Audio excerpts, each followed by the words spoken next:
बार राजनीति में अभी ही आया हूँ, आज से 3.5 साल पहले, जब मैंने यहाँ पैदल चलना चंपारण से शुरू किया और उसका एक ही उद्देश्य रहा है कि बिहार में व्यवस्था के परिवर्तन के लिए जो यहाँ पर सबसे पहला काम है कि लोगों का राजनीतिक बंधुआ मजदूरी खत्म किया जाए।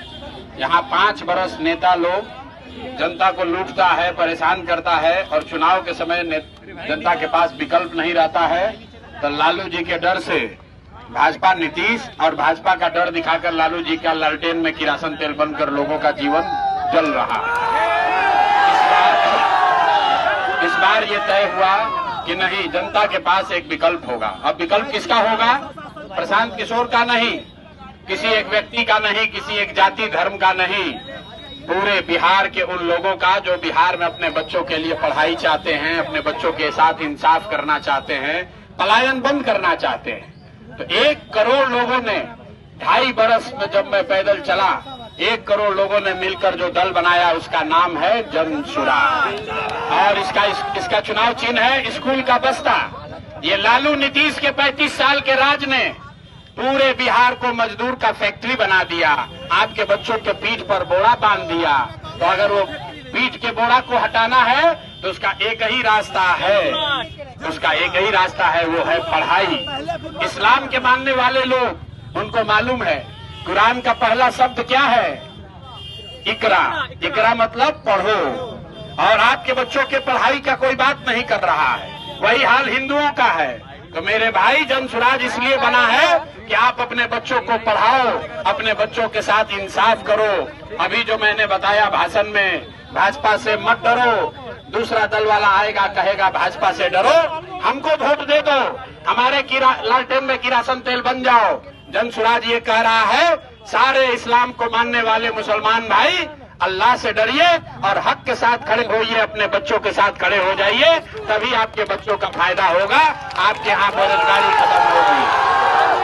और अभी सारे समाज ने, सबने मिलकर लब्बैक कहा है और यहाँ जो कि हाट की धरती से ये शुरुआत हुई है, अगले 15 दिन में पूरे बिहार में आप ये परिवर्तन का, बदलाव का लहर देखेंगे। 14 तारीख को एक नई व्यवस्था बनेगी जिसका नाम है जन सुराज। और जब ये व्यवस्था बनेगा तो और कुछ काम हो या न हो, पहला काम क्या होगा? आपके घर के जो बच्चे बाहर गए हैं मजदूरी करने, जो 10-12 हजार रुपया के लिए बॉम्बे में, दिल्ली में जाकर दोजख का जिंदगी जी रहा है, अपना पेट काटता है कि 5-6 हजार घर पर भेजेंगे तो हमारा बाल बच्चा खाएगा।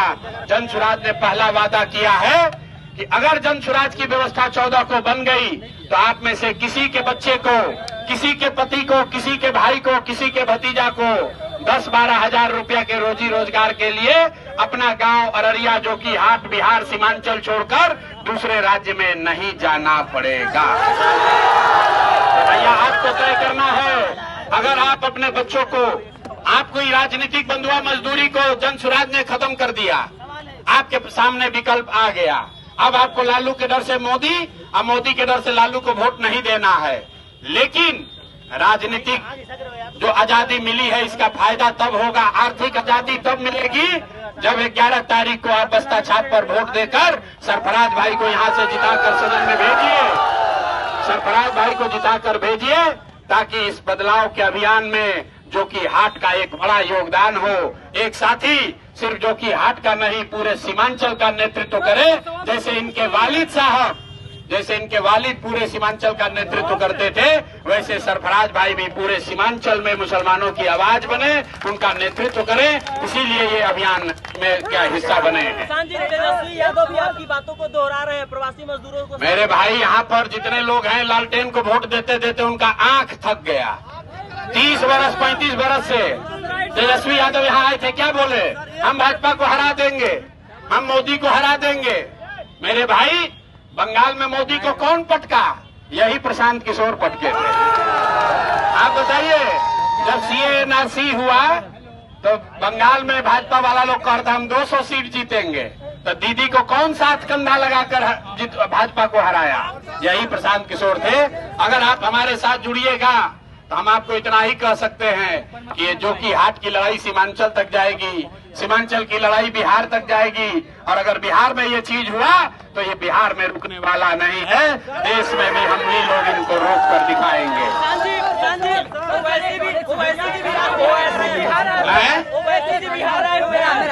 भाई ओवैसी जी पर हमने पहले कह दिया, ओवैसी जी हमारे मित्र हैं। ओवैसी जी को हैदराबाद देखना चाहिए और सीमांचल जो है वो सरफराज भाई जैसे नेताओं पर, सीमांचल के बच्चों पर छोड़ देना चाहिए।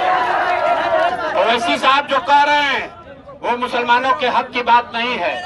ओवैसी साहब ये कह रहे हैं कि सारा मुसलमान इकट्ठा हो जाइए, हम लोग लड़ेंगे, अपने हक की बात करेंगे। मेरे भाई यही चीज तो भाजपा भी चाहती है कि सारा मुसलमान इकट्ठा हो जाए, हिंदू के खिलाफ हो जाए। इसलिए जनसुराज ने रास्ता बताया, मैंने अभी सबको सिखाया।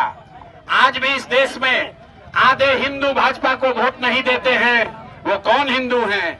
जो गांधी को मानने वाला हिंदू है, जो बाबा साहब अम्बेडकर के विचारधारा को मानने वाला हिंदू है, जो कम्युनिस्ट और समाजवाद को मानने वाले हिंदू हैं, वो भाजपा के साथ नहीं हैं। तो ओवैसी साहब कह रहे हैं सारे मुसलमान इकट्ठा हो जाइए, और जनसुराज कह रहा है कि सारे मुसलमान इकट्ठा हो जाइए, लेकिन उन 50% हिंदुओं के साथ इकट्ठा होइए जो विचारधारा के आधार पर आपके साथ कंधा लगाकर भाजपा से लड़ना चाहते हैं। तय आपको करना है। एक आए हैं तेजस्वी यादव, वो MY का फॉर्मूला दे रहे हैं, MY, और ओवैसी साहब कह रहे हैं खाली M, उसमें जोड़ा तेजस्वी यादव ने MY जोड़िएगा 30% हुआ। लेकिन जो जनसुराज का फॉर्मूला है, इसमें 4 विचारधारा के मानने वाले हिंदुओं के साथ अगर मुसलमान जुड़ जाए तो हम लोग 60% होंगे, भाजपा वाले 40 होंगे। इसी से उनको हराया जा सकता है, इसी फॉर्मूले से आगे लड़ाई लड़ी जा सकती है।